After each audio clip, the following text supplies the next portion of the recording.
I'm Steve Woronoff. Happy holidays from the Ingles table. I'm so happy to join you here today to bring you my baked rice and beans. So it's basically a one-pot dish. What we do, I happen to use a Dutch oven, but you can use another pot, is I add long grain brown rice. You just put it into your pot, and then what you want to do is add about a quarter cup of olive oil. It's called flashing.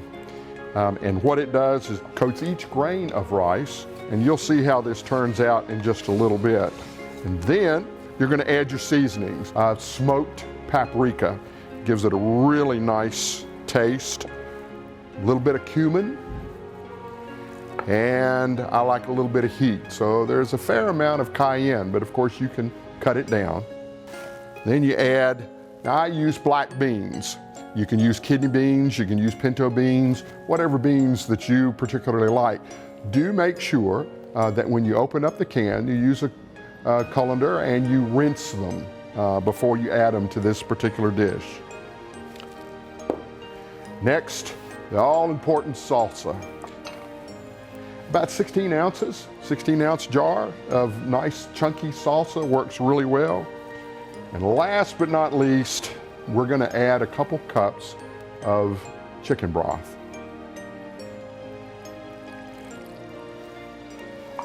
We're going to mix that together really well. So now I have this prepared. I'm going to make sure that it is tightly covered. And we're going to put this in a 350-degree oven for an hour and 10 minutes. So I'm going to take this off to the oven, and when we get back, we're going to show you how it looks. See you in a minute.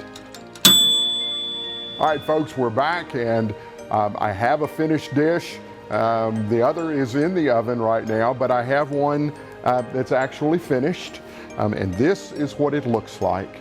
Now, when it comes out of the oven, it's going to need to be what we call fluffed. So you take a fork and you just kind of fluff it from the bottom around, and it looks exactly like that. And so now what we want to do is I'll show you how we serve this. See how nice and fluffy that is when it comes out of the oven. And what I like to do is use a little bit of shredded cheese.